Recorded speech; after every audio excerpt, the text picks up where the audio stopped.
चंद्रपूर वर्धेसाठी सुद्धा आम्ही विचारणा केली नाही आणि त्यांनी आमच्याकडे विचारलेलं नाही सध्या तरी. आता उद्या काय विचारतील तर माहीत नाही, पण आज तरी विचारलेलं नाही. भास्कर नन्नावरे, बंटी भांगळे या भाजपचे आमदार यांच्या कार्यालयात जाऊन विक्ट्रीच्या साईनचा फोटो शूट करतात. काय सांगणार? त्यांनी 2 नगरसेवक ते गेलाय, तो पहिलेपासूनच आमची चूक झाली. आम्ही त्याला नगराध्यक्ष करून त्याला तिकीटही त्यामुळे चुकीची दिली. तो सुरुवातीला आमच्या काही नगरसेवकांचा जुना नगराध्यक्षांना विरोध होता म्हणून नगराध्यक्ष मी बदलला, पण नगराध्यक्ष निवडून आल्यानंतर त्या पहिल्याच टप्प्यामध्ये तो तिकडे जात होता काही लोक घेऊन. पण मला वाटलं की इकडून तिकडे जाणार नाही, ठीक आहे आता त्याला जायचं आहे तो गेला, त्याला पक्षाशी बेईमानी करून गेला. लोक त्यांना जाब विचारतील त्याच्या वार्डातील.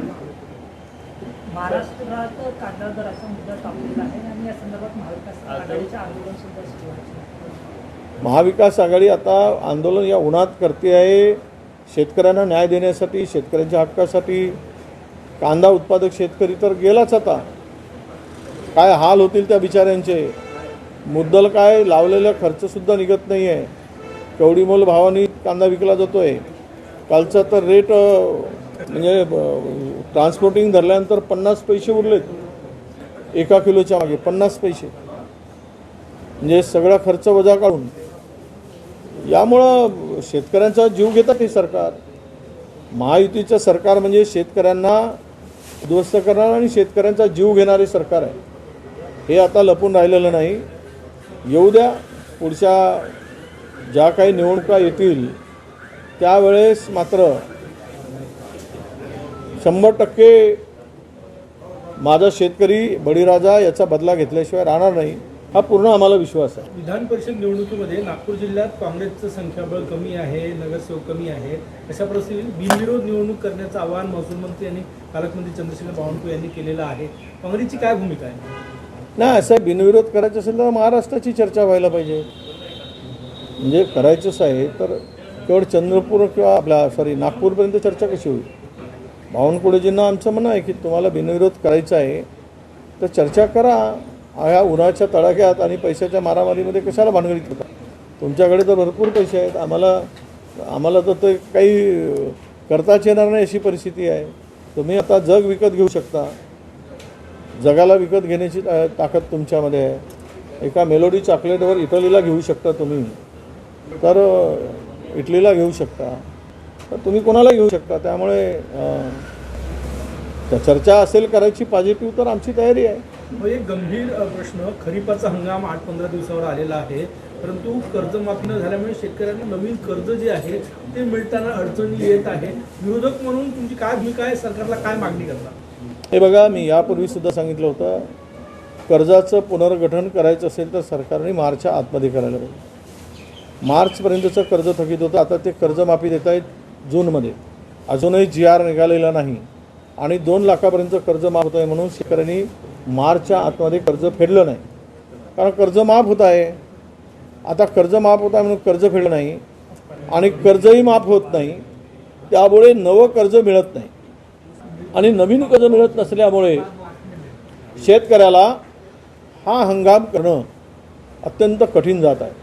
म्हणजेच उद्या सरकार महाराष्ट्रातील शेतकऱ्याला सावकारच्या दावणीला बांधून सावकाराच्याकडे पाठवत आहे आणि सावकाराकडून कर्ज घ्या आणि कर्ज फेडले नाही तर आत्महत्या करा किंवा जमीन सावकाराकडे गहाण ठेवा, स्वतः गहाण राहा, अशी प्रकारची परिस्थिती सरकारच्या माध्यमातून निर्माण केली गेलेली आहे.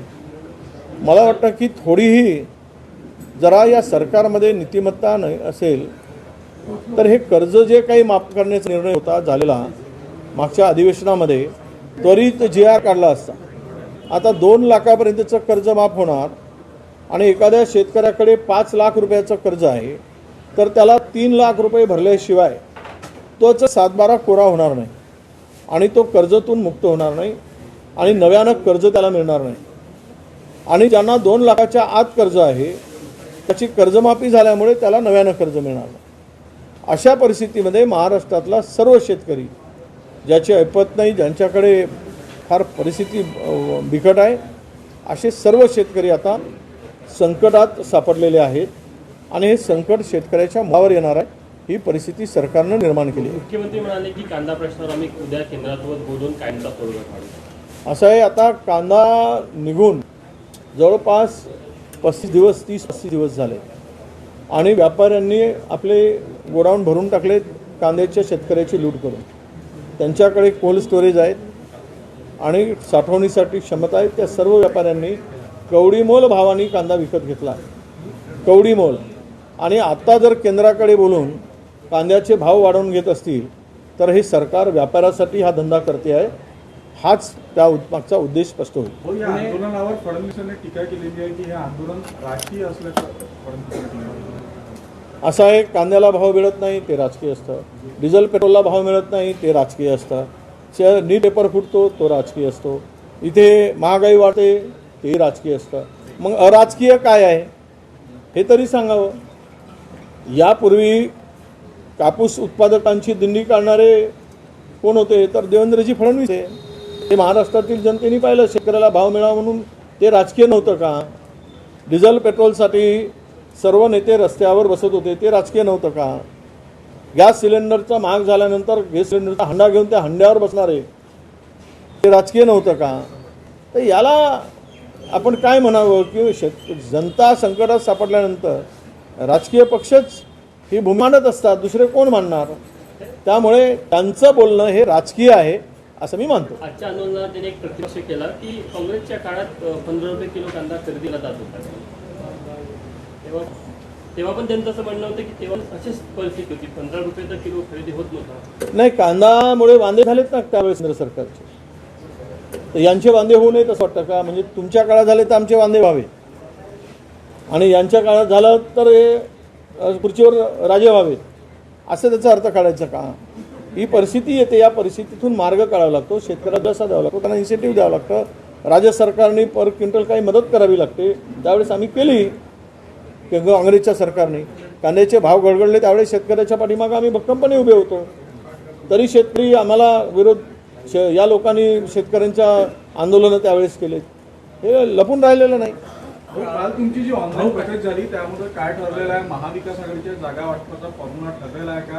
कधी काल ही काँग्रेसच्या अंतर्गत बैठक झाली. कुठल्या जागा काँग्रेसकडे घ्याव्यात यावर चर्चा झाली आणि उद्याला त्यावर अंतिम निर्णय होईल की कोणत्या जागा कोणत्या पक्षांनी लढवा. भाऊ एक प्रश्न असा आहे, काही जिल्ह्यांमध्ये पुण्यासारख्या जिल्ह्यांमध्ये जमावबंदी आदेश लागू करण्यात आला आहे की पेट्रोल डिझेल संदर्भात आंदोलनाच्या पार्श्वभूमीवर हे झालं असं सांगण्यात येत आहे. तर तुमची माहिती काय आहे की असा जमावबंदीचा आदेश काही जिल्ह्यात काढण्यात आला आहे? पुण्यात आहे, आणखी नाही, आता जमाबंदीचा आदेश काढून जनता थोडी ऐकणार आहे.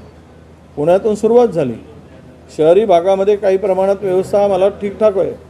ग्रामीण भागामध्ये किंवा इतर भागामध्ये फार प्रमाणात मोठ्या प्रमाणात शॉर्टेज आहे. पुण्यामध्ये सुद्धा डिझेल शॉर्टेज झाल्यामुळे, पेट्रोलचं शॉर्टेज असल्यामुळे हे प्रश्न निर्माण झाले. आता तुम्ही जमाबंदी आदेश लागू करताय, महाराष्ट्रभर लागू करा. लोकांनी घराच्या बाहेर पडणारच नाही, पेट्रोल पंपात जावंच नाही. कारण जाऊन तरी काय उपयोग आहे? तिथे काहीच नाही तर जमाबंदी लागू तरी कशाला करायची? आता लोक रस्त्यावर उतरू नये सरकारच्या विरुद्ध म्हणून पोलिसांचा आणि बळाचा वापर करून सरकार जर त्यांना थांबवण्याचा प्रयत्न करत असेल तर तो त्यांचा मूर्खपणा आहे असं मी मानतो. आणि हे अशा प्रकारे काही पाऊल उचलणं म्हणजे जनते